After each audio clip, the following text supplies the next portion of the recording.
Chile inició un nuevo rumbo político tras la asunción presidencial de José Antonio Kast, quien firmó, apenas accedió al poder, 6 decretos de emergencia.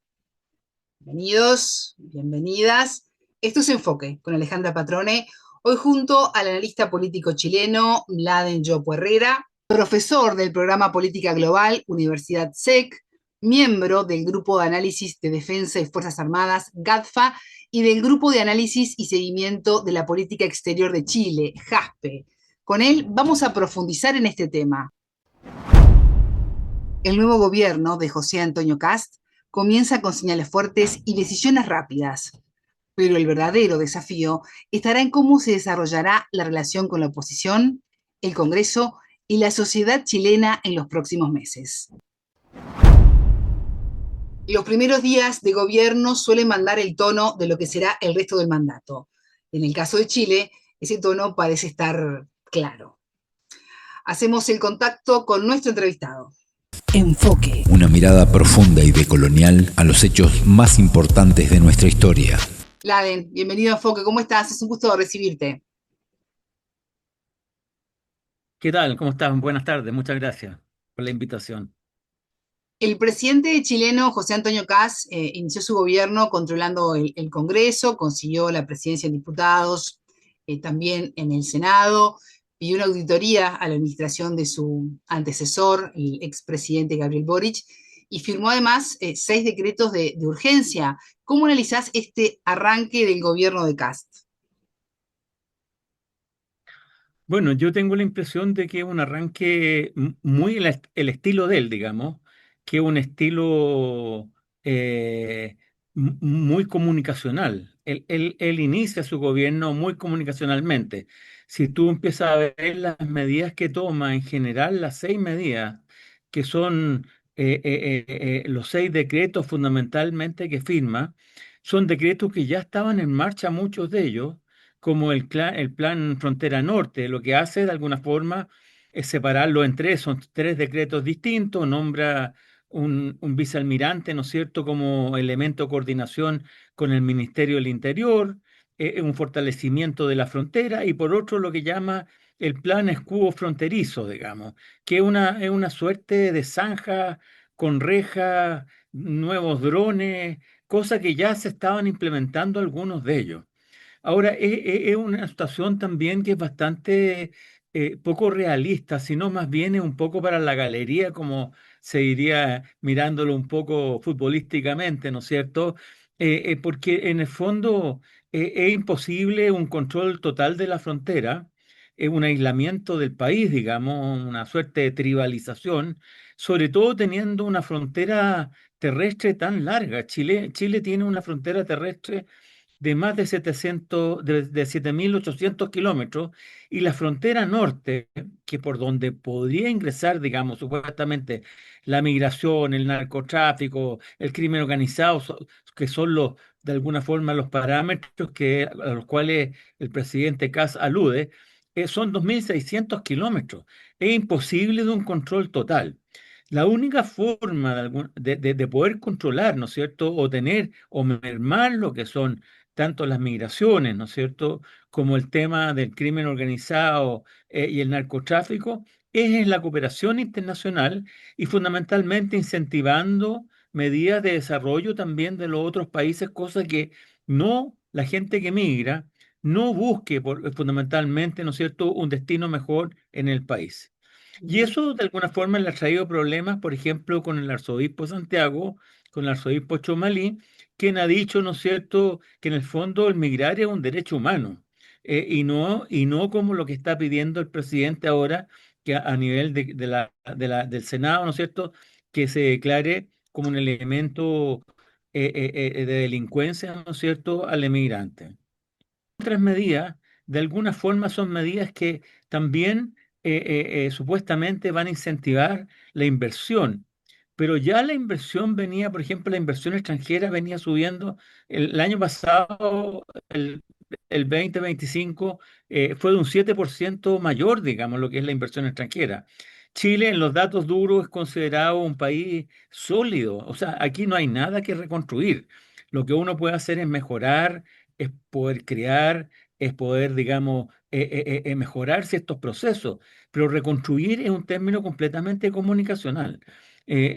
Datos duros, en datos duros, Chile, ¿no es cierto?, tuvo un superávit comercial de más de 20.000 millones de dólares.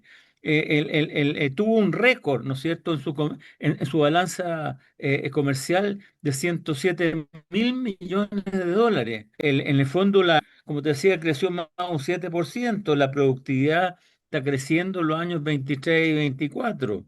Eh, las cuentas están ordenadas, los salarios vienen creciendo durante los últimos 4 meses. Es decir, no es un país que 5.000 empleos durante el gobierno del presidente Boric. Por lo tanto, no es un país que tenga graves problemas económicos. No quiere decir que eso no tenga grandes desafíos, sí los tiene.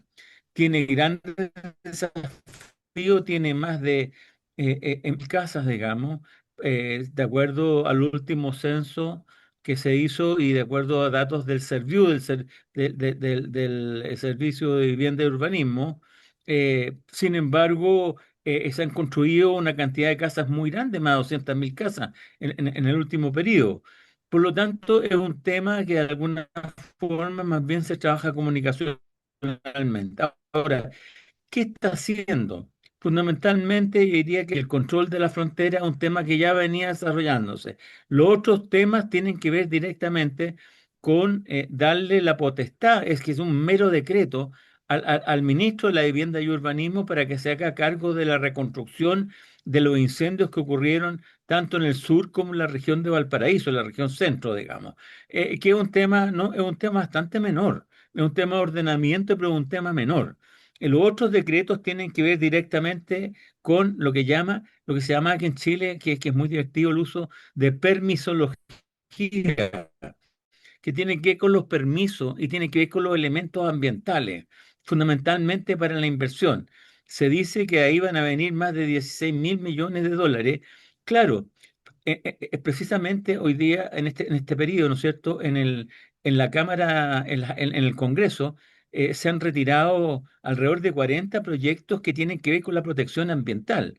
Y dentro de ellos, por ejemplo, hay proyectos muy decidores que tienen que ver con el pingüino Humboldt o con la ranita, ¿no es cierto?, ¿cómo se llama? La rana de Darwin, que es una rana pequeña que en el fondo es parte del estudio que hizo Charles Darwin para la evolución. Por lo tanto, el hombre lo que está haciendo de alguna forma es generar las condiciones para que la inversión privada pueda de alguna forma hacerse cargo, digamos, de muchos espacios que de alguna forma han estado vetados, ya sea por temas ambientales, por temas laborales o por otro tipo de circunstancias, con lo que llama el tema de la permisología. Y por último, ¿no es cierto? De los últimos temas es el tema de la auditoría de los recursos públicos. En general, aquí lo que sacó el sombrero el año pasado fue la auditora, a Pérez, digamos, que en el fondo ella generó una gran... la auditoría estuvo presente en todos los ministerios. Es decir, no es algo nuevo. Se hacen auditoría en cada momento, a cada rato y cada vez que se presenta alguna anomalía, se presenta un recurso para que en el fondo se haga una auditoría y de esa perspectiva, ¿no es cierto?, la auditoría interna del Estado genere, digamos, las medidas, ya sea para poder arreglar el tema, o si no, y si hay malversación de fondos públicos y lo que hay un crimen, digamos, se presenta a los tribunales de justicia. Por lo tanto, no es nada nuevo.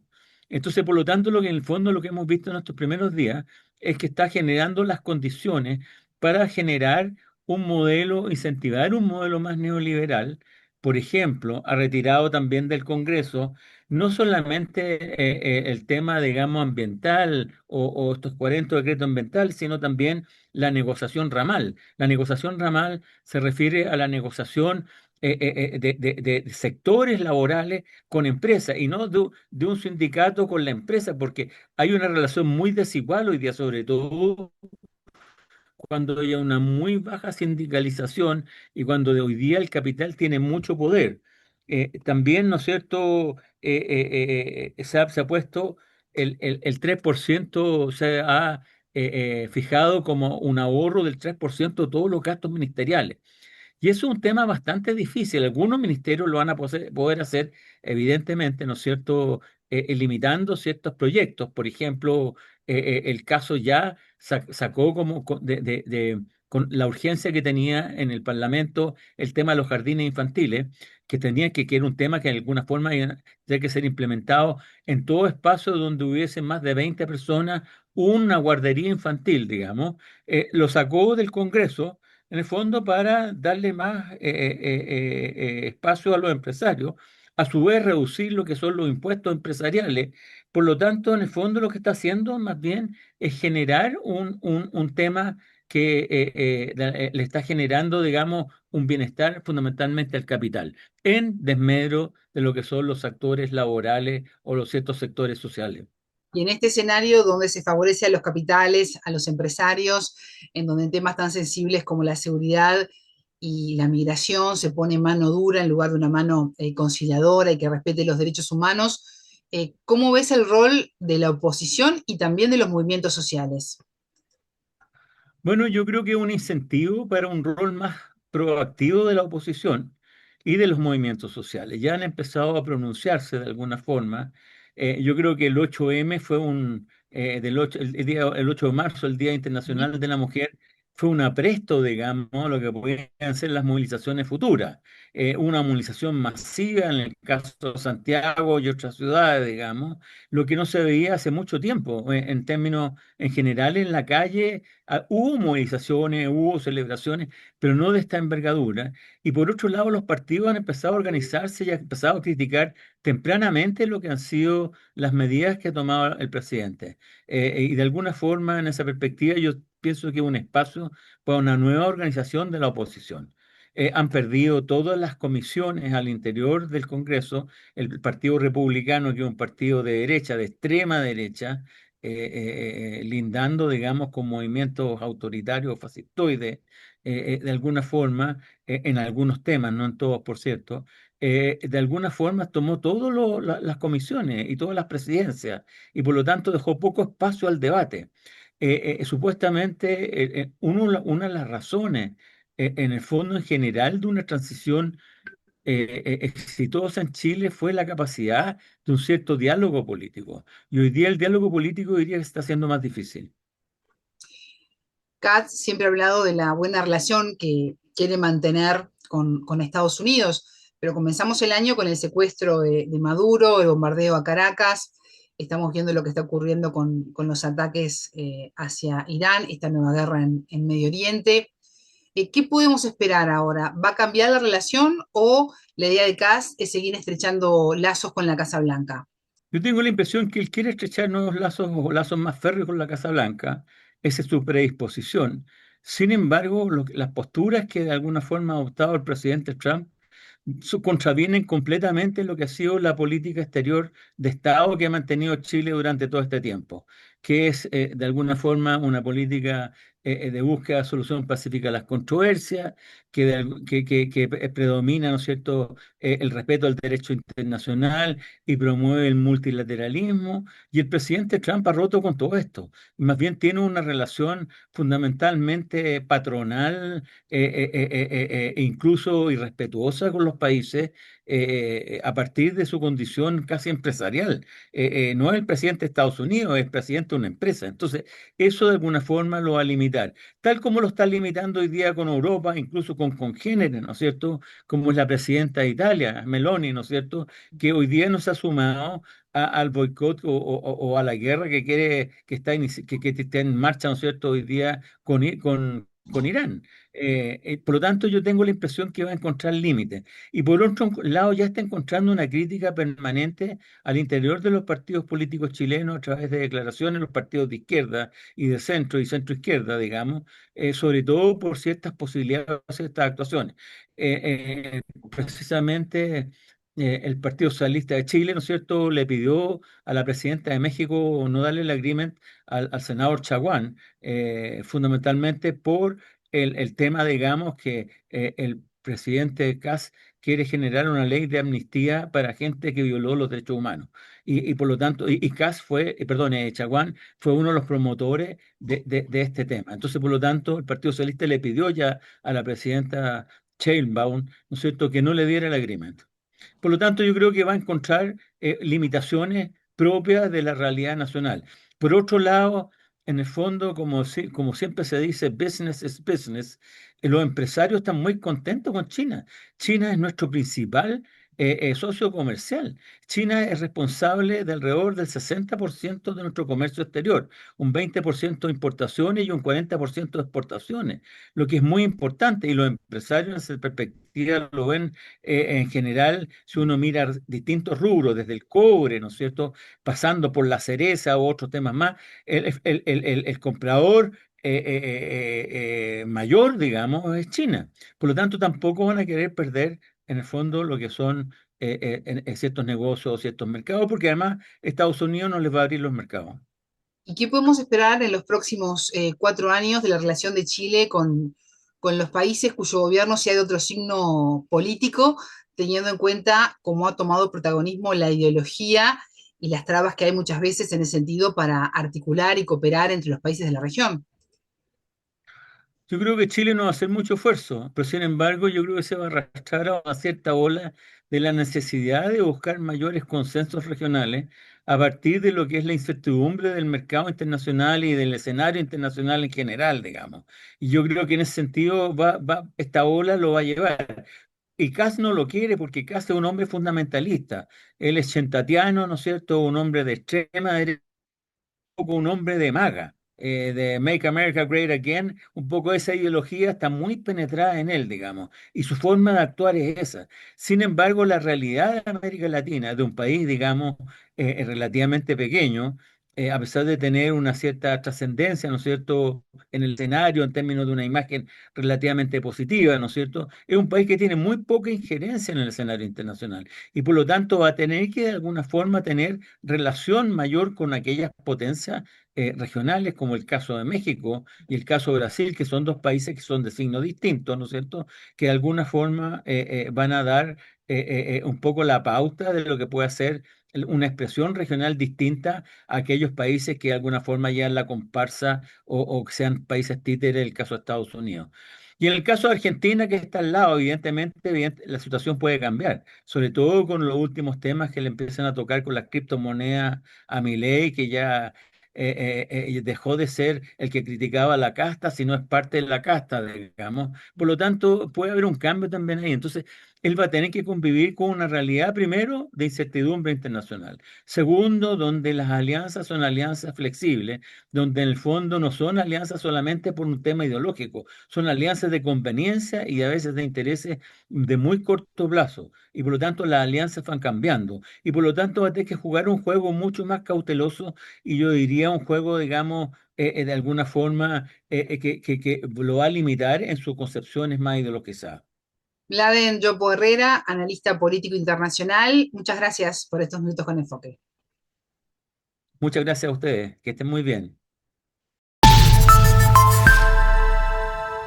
Y en los últimos minutos de Enfoque, queremos consultarlos sobre cómo ven ustedes el nuevo gobierno en Chile, con la presidencia de José Antonio Kast, la firma de estos 6 decretos de emergencia, este pedido de auditoría a su antecesor, Gabriel Boric, y la relación que tendrá con el Congreso. Recuerde que consiguió la presidencia tanto en el Senado como en diputados. ¿Qué le espera a Chile? ¿Cómo afectará esto a la región? Dejen sus comentarios que los leo. Tengan todos ustedes una excelente jornada. Buena vida para todos. Enfoque. Geopolítica, investigación, relaciones internacionales. Enfoque. Una mirada profunda y decolonial a los hechos más importantes de nuestra historia.